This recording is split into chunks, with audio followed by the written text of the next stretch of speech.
is with us today.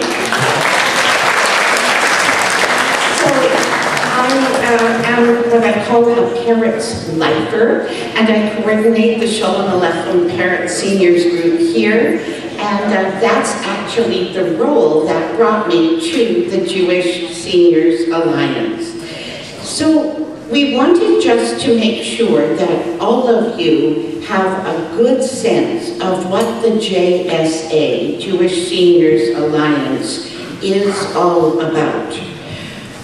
Like any organization, it has a fairly lengthy history before it became the JSA, and that was originally in the terms, of the Seniors Advisory Council, begun in 1988, with the recognition that the seniors Jewish population in Vancouver and in Metro Vancouver was growing at quite a large rate, and that the kind of support and services that we need within our community wasn't there to the degree that it needed to be. Serge now has wonderfully educated me that there are approximately 5,000 Jewish seniors living in Vancouver metro area.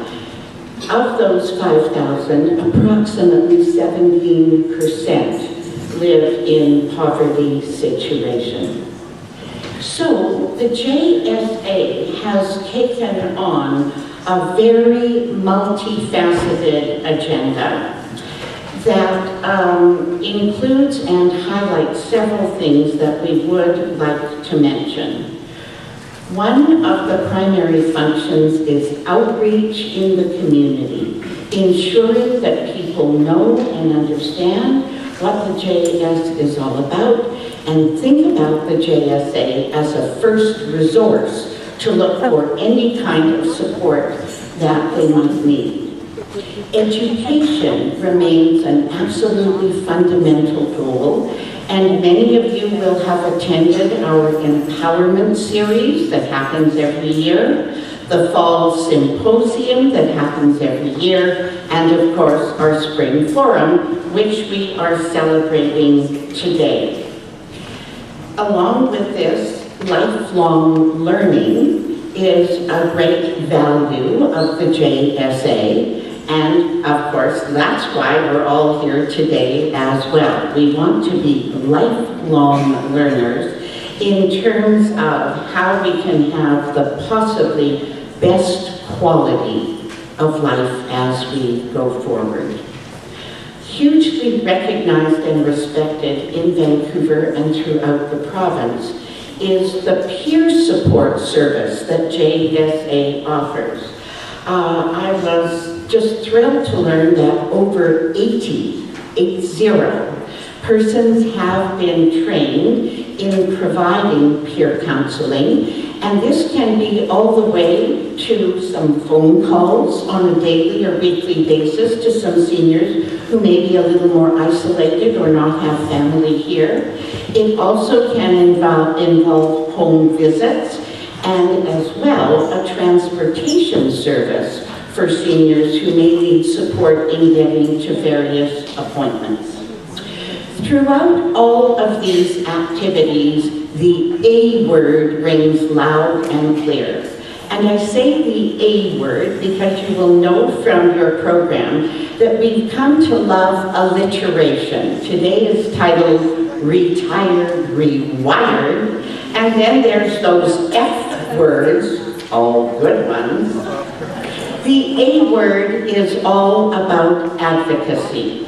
And so I think it's absolutely true to say that that remains a pillar of the work that we do in every dimension.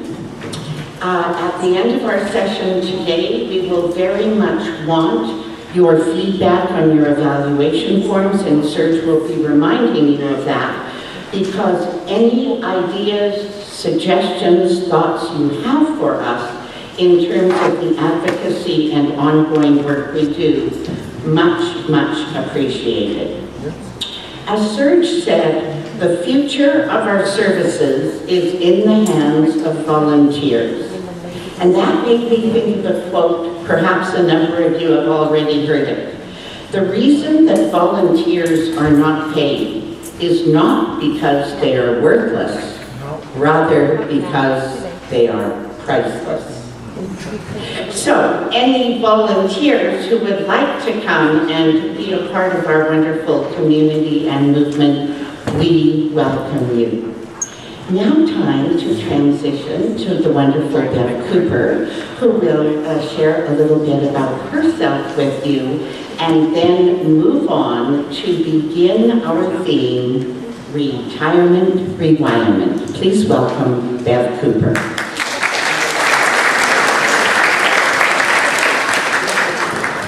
Thank you, Dustin. It is my great pleasure to be able to give you the scoop on the title of the forum, Retired Rewired.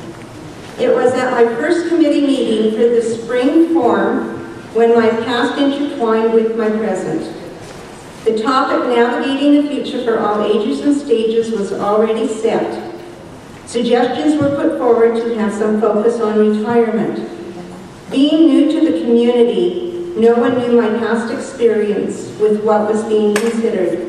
I gave a wimpy interjection about my experience with Retired Rewired, and voila, here I am. So, here goes. 'Twas the night before retirement, when all through the house, not an idea was stirring, not even the mouse. I opened a blank document and thought, what should I write? I wanted the speech to my colleagues to be just right. I needed to come up with something really quick. Retired was what I wanted to be, but the sound of the word just wasn't right for me. And then was that a clue as to what I was about to do? I went with my first thought that came through. I typed, I'm not tired, in capital letters. So change it, I said.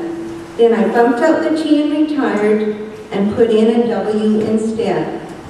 I surprised myself at my discovery. From here on in, rewired is what I shall be. I instantly became a rewiree. I'm not so good, though. So, the next part was, I then changed retirement to rewirement. Soon after, I trademarked the word rewirement in Canada. Since then, I have put rewirement into my retirement. Rewirement propels me to navigate my own future by creating my own paradigm shifts through all ages and stages in my life. I ask myself, what is important to me and others? What thoughts and perceptions do I need to challenge? What can I do differently? What different things can I do? I entered new territory when I came up with the word rewirement, and some humongous mistakes were made. I started a business without a business plan. Like, what was I thinking? I hadn't thought it through. I gave a few seminars and created some rewirement cards and paraphernalia. However, it didn't take long for the business to start running me.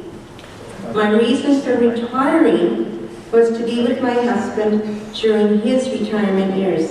I had lost sight of my own original goal, so eyes wide open, I let the business go and did so with no regrets. Some good things happen when we are willing to leave our comfort zones. For me, the concept of rewirement wasn't a mistake. It has become an important part of how I choose to live my life. It has become a part of who I am.